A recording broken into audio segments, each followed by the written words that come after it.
Greetings, everyone out there. Today we are on sex part 3. We are continuing with sexual intercourse. And today let us start by reminding ourselves why we are talking sex. The aim is to empower those whose sexual life is challenged and to educate our adult children. Post-sex part 2, I was approached by Anonymous, a young lady who sadly shared her sexual experience with her new male partner with me. She narrated that her boyfriend invited her to his place. It was their first night together. The young lady took a bath, and a thorough one, put on her heavenly scent body butter and a light roll-on. Then she put on her lingerings, her long black boots because it is cold, and a long black coat. She drove to the guy's place, and you can just visualize her. She looks stunning.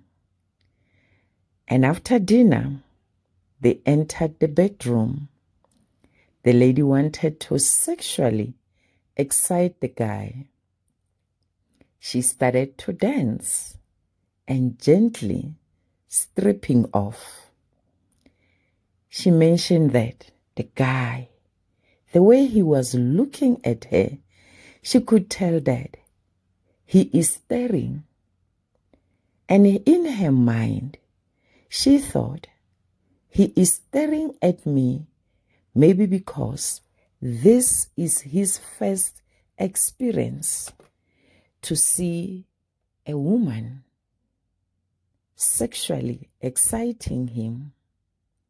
Then she continued with her dancing and taking off her clothes. She started with her hat, threw it at him, and imagine the guy is staring and he's not excited.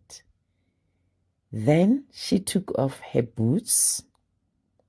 Then she wanted to take off her coat when the guy with a violent voice stopped her. The guy was shocked to see her only wearing the lingering without a dress. His words were, "I thought I found a wife, but I can clearly tell that you are a prostitute. Pick up your clothes and leave my place." The guy is academically learned. He's a banker, but when it comes to sex matters, he is illiterate. Today, we are talking sexual excitement and painless sexual penetration. In the last series of Sex Part 2, we dealt with sexual desire when we discussed how to prepare each other and when to start preparing each other. That addressed the sexual desire.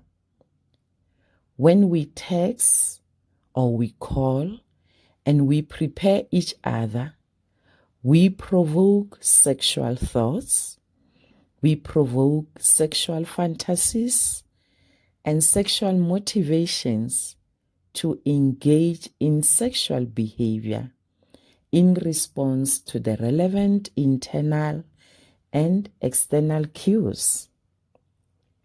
When your partner is physiologically sexually stimulated, the ideal sequential phases are sexual excitement, then the plateau.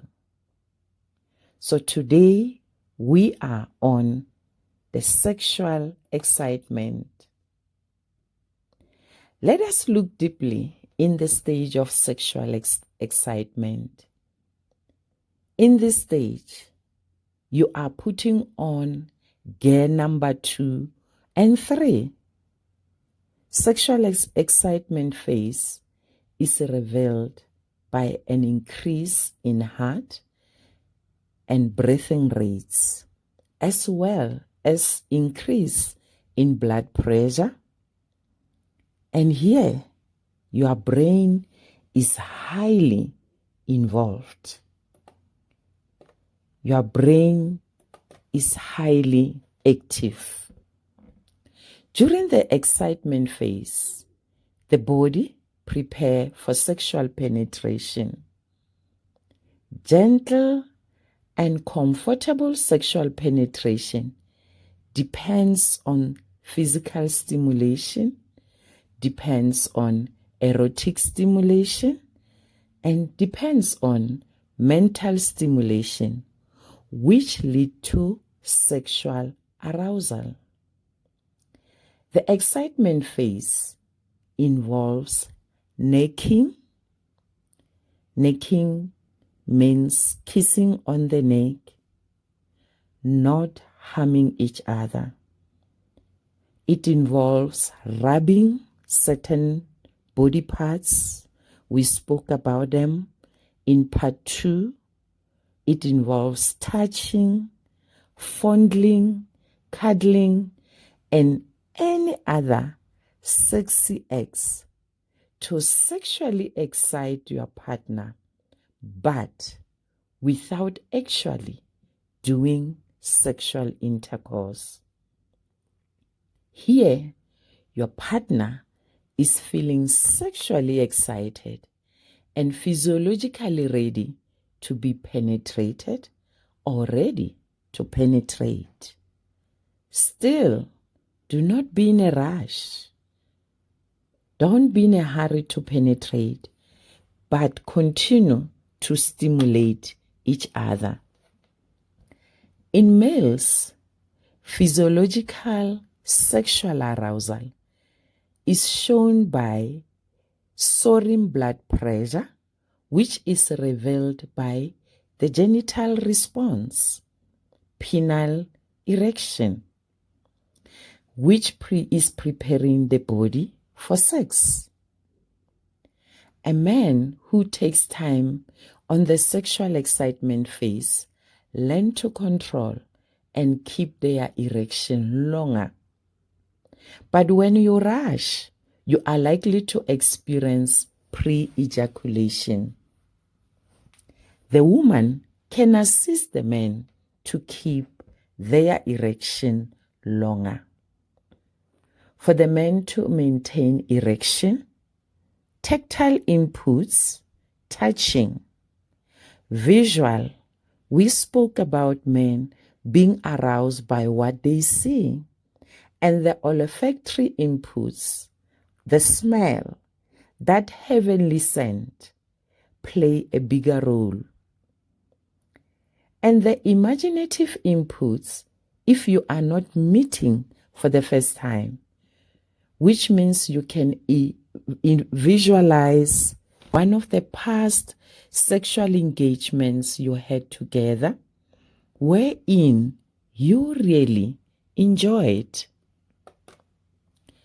Arousal in women depends on similar mechanisms, especially the touch, so that the vaginal opening produces mucus, which together with vaginal secretion lubricate the area in order to make sexual intercourse painless.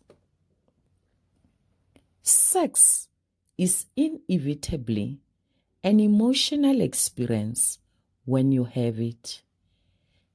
There is no way you can have sex and your emotions are not involved. And there are few steps to take which lead to painless penetration and enough vaginal lubrication. One of the steps is kissing to intercourse. Kissing is not always something that comes naturally. It is an art that needs to be learned, an art that needs to be practiced, an art that needs to be improved upon. Kissing as an art is the act of placing your lips on the surface of another person's skin or lips or part of their body. It is a form of body communication that expresses more than words ever could.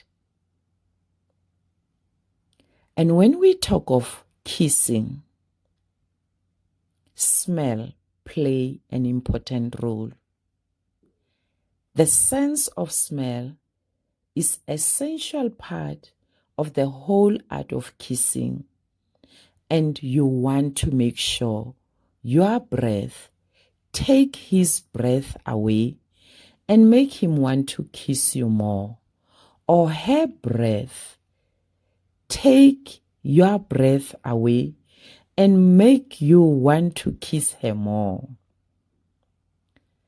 Brushing our teeth after dinner is important both for our oral hygiene and kissing. Remember to brush your tongue because it can harbor unpleasant germs and bacteria. There are actually several types of romantic kissing. Kissing like French kissing, sucking kiss, whispering kiss, fruity kissing, stop and kiss, and nip or squeeze kissing. So there are so many ways of kissing, and because it's an art, if you practice, you end up mastering it. All of these types of kissing are done to tease your partner into kissing you back, or it can even lead to another level of intimacy. Kisses make you feel so good and warm. Plus, it gives you the excitement and the thrill. It gives you the joy. It gives you the rush, which originate from two natural stimulants rooted within your brain. These hormones tend to be activated when you get into a novel situation. Your brain is actively involved. There is no sex without a brain. For women, kissing indicates more emotional intimacy if it is done during sex, and it arouses her more. For women again, kissing signals that the man is taking a slower pace and he is gentle. And that is part of foreplay. And the more foreplay you engage in, it is so beneficial to the women. And for women, again, kissing improves both the quantity and the quality of sexual experience, because women are more into touch and feeling. And while kissing may feel so good, it also has health benefits too. Our Creator is so creative. He knows how to give us major service in simple ways. Even a kiss has health benefits. A serious tongue-tangling kiss, this is called the French kiss. It triggers a whole spectrum of physiological processes that can boost your immunity and generally trim up that body you work so hard to keep attractive. Hence, research claims that having sexual intercourse has the same benefit as physical exercise. However, these benefits are only available and can only be harvested when you engage with someone whom you are emotionally connected. For those who are doing sex business, they don't receive the same benefits. When you give each other a serious, tongue-tangling French kiss, it exercises all the underlying muscles of the face. Can you imagine that? Which could keep you looking younger and certainly looking happier. Kissing is also a sensory meditation. When we kiss, it stops the buzz in your mind. It suppresses anxiety and it heightens the experience of being present in the moment. It actually produces a lot of the physiological changes that meditation produces. Kissing also opens the door for the sexual experience. It has the sweetness that we need to pull us out of the ordinary and the normal and take us into the moment of the extraordinary. That is another benefit of kissing. Kissing is a fact-finding process. Why a fact-finding process? Because by the time you are kissing someone, you are right up next to them. You are in their personal space. That in itself means you have trusted them. And you are also learning quite a bit about them. You get an opportunity to touch them.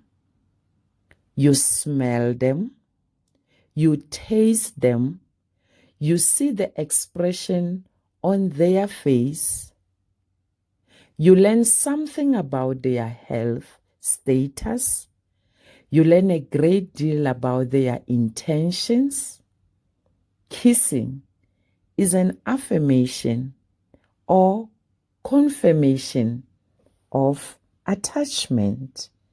So there are so many benefits when it comes to kissing. Keep your kisses varied during sexual intercourse. You can always use a cute, flirtatious comment to let your partner know what type of kiss you want. And remember to ask him or her what type of kiss he or she likes. You can also fill out a kissing style by going with his or her natural flow for a while and then switching to yours if they are different. Communication is the key. Everyone kisses differently and everyone likes different things. Never feel like you have to do something you don't want to, whether it makes you uncomfortable or you just don't enjoy it. Do not do it because it will spoil the mood. Keep your kisses varied, using the same kissing technique throughout a single make-out session or sexual intercourse can leave you or your partner feeling uninspired or bored. Change up your kissing style as you go.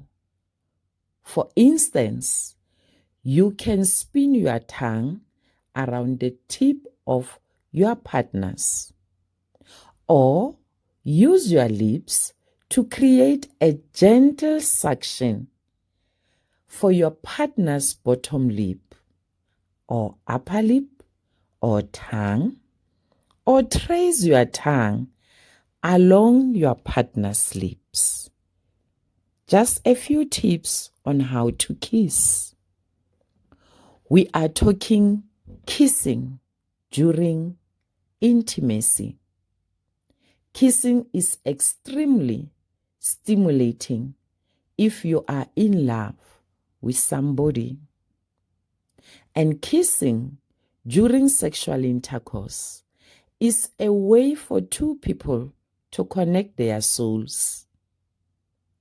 Kissing is an essential key to initiating sexual intercourse or sexual penetration. Now, both of you should be ready for sexual penetration at this stage. You have managed to get each other excited. You have managed to arouse each other. Now is time for penetration. When you first start making love with someone, you may notice that there may be some distance between your body and your partner's. If you want to increase your sexual intimacy, close this gap by pressing yourself against your partner's body. This physical contact. For men, how you move your body during sexual intercourse can have a dramatic impact on your sexual endurance. It determines how long you can hold your erection, or you face a disappointment of pre-ejaculation.